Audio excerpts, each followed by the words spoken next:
Alrighty. So, we're waiting for the world boss. Oh, shit. World boss. Also, Wandering Death might be one of my favorite world bosses in, like, animation, and he's really cool. So, I like that. Let's talk about the campfire chat. There are some other topics regarding the campfire chat. I'll probably go into their own individual video, because they'll probably be a little too long. I think I definitely made a mistake making that 57-minute video talking about the basically all the Diablo shit I wanted to talk about instead of breaking it down and compartmentalizing it. So I'll improve on that as we go. But let's just kind of go over the cliff notes and just talk about it a little bit. Item bugs, druids finding the wrong shit, that'll be fixed. World boss caches in tier 4 require play to be level 80 to open. I think they should just like drop it to like, I don't know, level 70. Because level 70 is technically the intro to World Tier 4. I think 80 is a little too high. Disconnect problem. The team acknowledges there have been issues with characters dying when they should be invulnerable during loading screens. Should be resolved soon. That is good. If a player has a scroll of teleport in their inventory when they disconnect, the game will consume the scroll and teleport them to town. This change is planned for Season 2. Here's where we begin to have problems. This, for hardcore players, is probably priority number 1. But I think the issue is Season 1 is basically already done. It's already loaded into the chamber, and I don't think they actually have the capability of putting it in time and making it work correctly, which is probably why the change is slotted for Season 2. I hope it gets worked on and it's put into Season 1. Whether or not it's possible, I'm not sure, because I don't understand the technical side of it. But this is something I feel that should be a fairly high priority. I would view it as something that is essentially game-breaking. So I think, in my personal opinion, for someone who does not like to lose progress, I think it's very important. However, as we can see, there's other things they're taking care of, so it might be months before this gets put in. So, hopefully earlier than that, but here we are. Resistances and stat changes. This is the main thing I was going to make an entire separate video about, because if resistances are good, it really changes the whole landscape of how shit works in terms of gearing.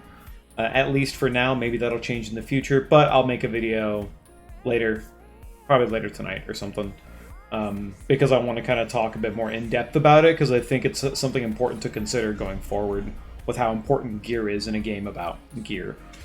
Changes to resistances is planned for Season 2, make them more desirable. They've been weaker compared to other stats, and they want resistances to feel more significant.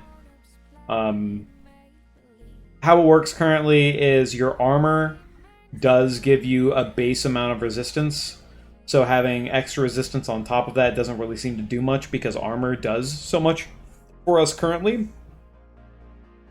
Which just means the better gear you get, the higher item level gear you get, the more resistance and the more damage reduction you'll have in general. But once again, like I said, I'll talk about that in a separate video, because it's going to be long. Because there's a lot of ifs in a system like that. Starting Season 2, gems will be introduced in the Material tab. Kind of sucks that we have to wait for a couple months to do this, but like I said, Season 1 has probably been in the chamber and ready to go for a while now. They can't really make modifications without potentially breaking other things. So that is obviously why these things are probably going to be fixed in Season 2. We all want things done quicker, right? We want changes made faster. But the reality is, for things to be put into the game, into a polished game they made you pay $70 for, if they put them in haphazardly and they don't work, it will be far worse than telling you, hey, we need some dev time to get this right and get this set up correctly the way the players want to interact with the system. So I think it's gems and materials tab, I think is good. But once again, when we get there, we'll get there. Just hope it's implemented correctly. Material cap increase. I have already hit the cap on multiple things, as well as stuff like sigil dust. I just wish was a little higher in cap, just because, you know, you can only make so many of higher tier sigils. So farming a bunch of sigil dust, but then essentially missing out on a bunch of potential keys later on because they cost so much sigil dust to make would suck. So hopefully sigil dust is certainly within those cap of items. Renown, this is very important. The team's reevaluating Renown system will need to be repeat for new seasons. The portion of the map that has been discovered in basically the normal game, because there's the seasonal game, then there's the Eternal Realm. So this is the normal game, not the seasonal stuff.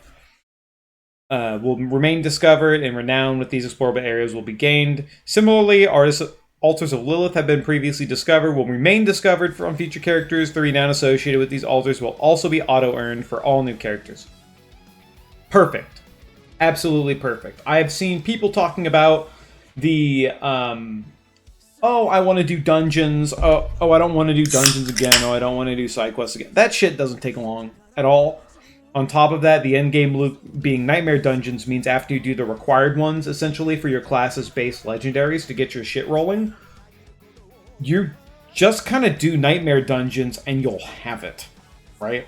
It does feel that sometimes when I do nightmare dungeons, each tier of nightmare dungeon, or sometimes like brackets, like I'll do like the 45 to like 50 bracket feels like it almost has its own set of dungeons that it's kind of focused on. Like I'm not getting all of the dungeons randomly, which just might be, which is some dungeons, because they feel better about them, might be prioritized in the Nightmare Sigil system. But I think it's fine currently with these changes. You'll get stuff done as you do Nightmare dungeons. Side quests you can do on your off time pretty easily. Altars of Lilith and Renown are pretty significant in terms of how much overall Renown you get, if I remember correctly. Let's just do a little double check, because we can. Each zone looks like you're getting roughly, or at least 300 Renown from that. And then I don't know if they'll keep the waypoints, but let's assuming they're going to keep the waypoints and the locations. Let's say on average 60. Let's go like 55. Let's go 55 times 5 plus the roughly 300 renown per altar of Lilith. Plus, if they give us the waypoints, which if we're keeping map completion, we should probably still have the waypoints on new seasons, which is like what, 6, 7, 8, 6, 8. Let's say 7. So then we'll do 7 times 20, which is another 140. Yeah. So, also, strongholds are brain dead easy. Like, strongholds are really easy to do. There's 3 in every zone. So even just doing those strongholds base will get you... Oh, sorry. It needs to be 300. So essentially, at every single zone, which most zones are at about 2k... total renown to finish their zones, right? So you're essentially getting half of all renown completion like that, based on how they're doing the system. And then as you're just doing nightmare dungeons through normal gameplay, you'll finish up most of it, and then you can do side quests or specific or you can target farm dungeons or split farm dungeons.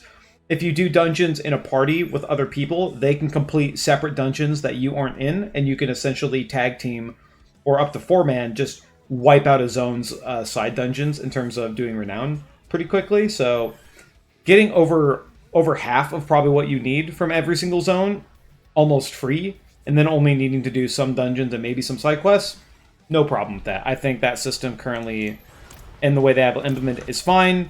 Some people have said, oh, they want everything, but I mean, most of this you're going to get through natural gameplay anyway, so it's not that big of a deal.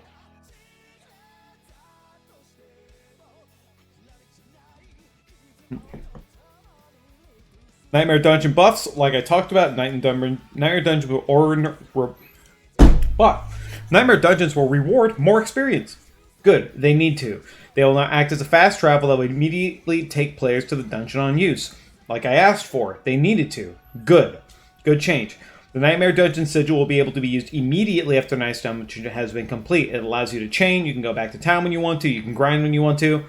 Great. Fantastic changes. These are planned to release before Season 1. The only thing I think they should significantly prioritize within even this week of releasing this video is the amount of experience they give. These other things can wait because they might need different tweaks to them, but the experience necessary is significantly needed. With the constant nerf of dungeon after dungeon after dungeon, as a lot of the player base is going to be finishing the story, getting into, and then trying to finish that capstone dungeon and getting into tier 3 to level up, they're going to notice a significant amount of slowdown in terms of their gameplay, because they're just going to have to start grinding and grinding and grinding.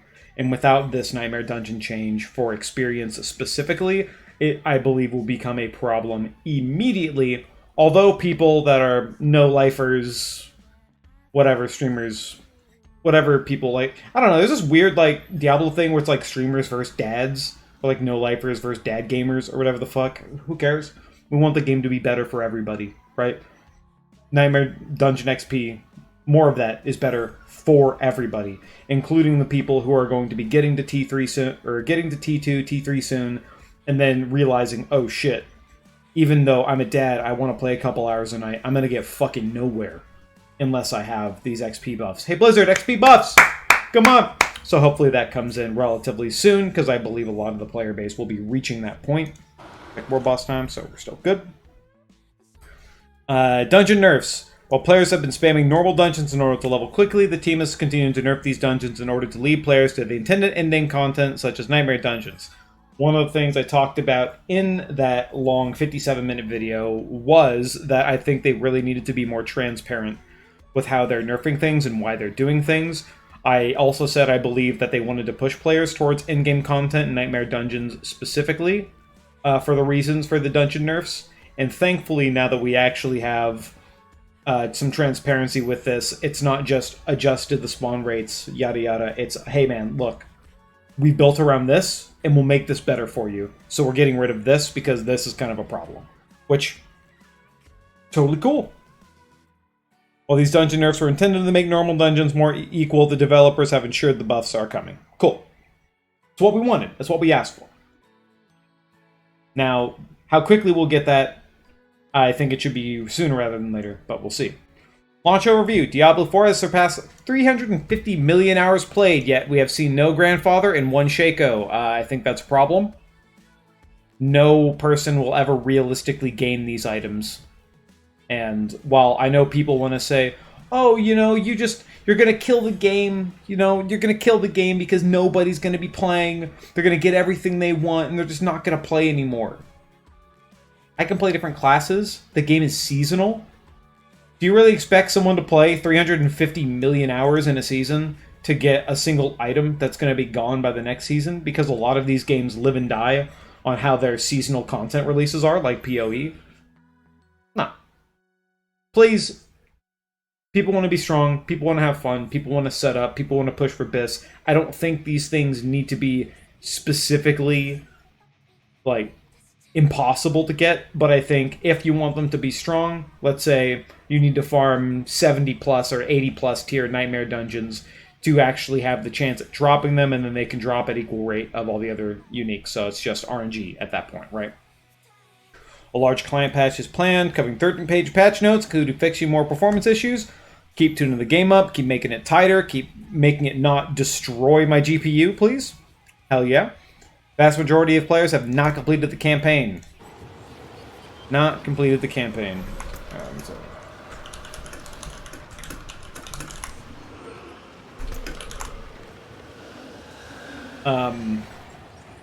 But overall, they're communicating with us. That's a really good thing.